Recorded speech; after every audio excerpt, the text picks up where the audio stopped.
Hi everyone, and welcome to Inside Hospice. This is our first episode, and we've decided to do a bit of a showing what it's like inside hospice, because a lot of people wonder, because we have so many different programs and there's a lot to learn about what we do and what it's like within our organization. So to start with, in our first episode, we have Hannah here, who's our volunteer coordinator.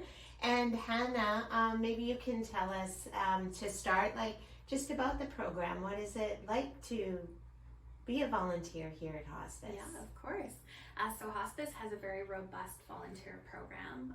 We have lots of options for people's schedule, flexibility, different roles, skills, and interests that people are interested in.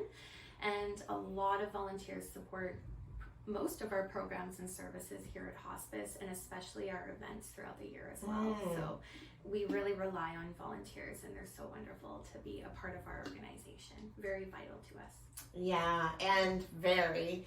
And as far as the commitment goes, I know a lot of times when people come to be a volunteer in an organization, they wonder about what that looks like, because you might have vacations planned or certain days you can only volunteer. Mm-hmm. What is that like? Very flexible for us, and for the volunteers, we really work with everyone's schedule. It's a big plus of being a part of Hospice.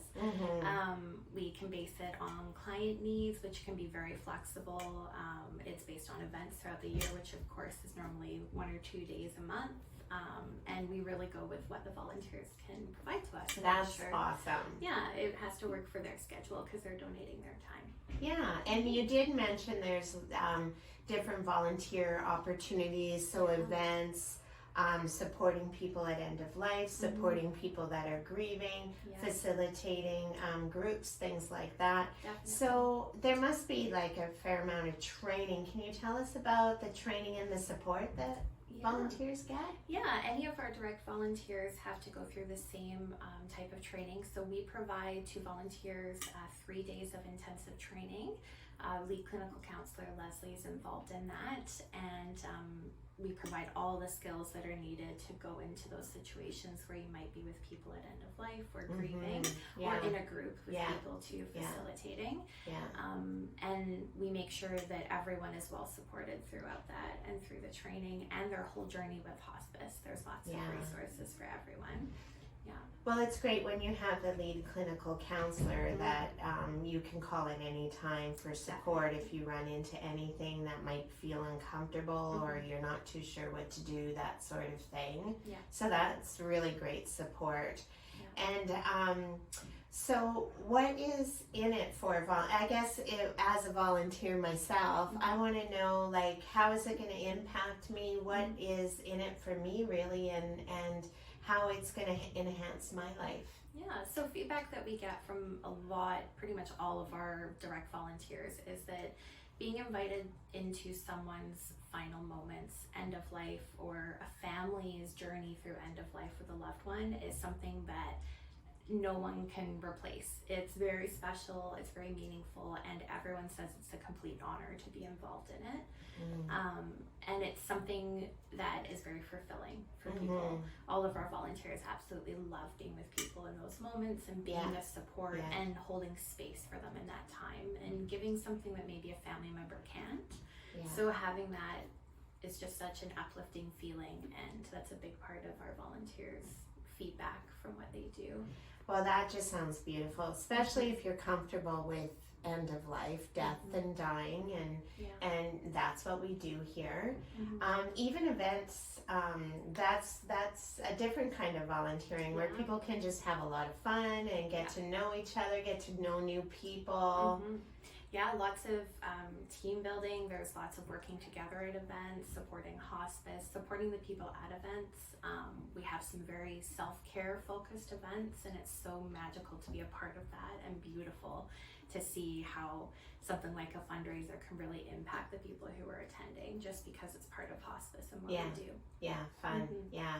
Yeah, you'd really feel like you're part of the community and supporting the community. I know there's one part of what we do that a lot of people don't realize, and we have a group of volunteers who are part of our vigil team, because there's a lot of people here on Vancouver Island who are alone at end of life. And we have volunteers when that happens who gather together and they provide 24-hour support. Isn't that right, Hannah? Around the person. Yeah. And just to make sure that they're not alone at end of life. And what do they do when they're providing support during that time? Yeah, so they might be there to support perhaps one family member, maybe a spouse who is there alone with their loved one, or it could just be the loved one who's passing alone without their family being around them. As you mentioned, a lot of people here move here with a spouse and then are alone when that person dies and then have to go through their end of life without support. So they provide knowledge if needed. They can provide companionship to the person. A lot of the time the person may not be awake, so they're just there to make sure they know someone is with them. They're not alone. And hearing is the last sense to go when someone's passing, so talking to them, holding their hand, making sure they know they have a human connection there with them at the end. Creating space and even being an active listener, I know is important, because at end of life quite often people really want to let things go by talking about them, talking about their regrets, talking about their family, things like that. And often too, I know people experience some really interesting things and they want to talk about it, and so it's so nice to have somebody there who's trained to be a compassionate listener and also is trained to support your family members that are around you also, if that's the situation. So if you want to be a volunteer, how do you go about that? So the first step I would say is to look at our website. Under volunteering, we have lots of information on the roles available, what the time commitment, what flexibility and scheduling might look like. And if you find something that interests you, you can always reach out to myself at Hospice, or come by the Hospice Care Center too, and we can provide lots of information. Online, we also have an application if you'd like to be a direct volunteer who visits with clients, and that's a great way to start. And then we discuss options and welcome you to training. Sounds pretty easy and sounds very fulfilling. So if that's something that might interest you, please come by and check it out.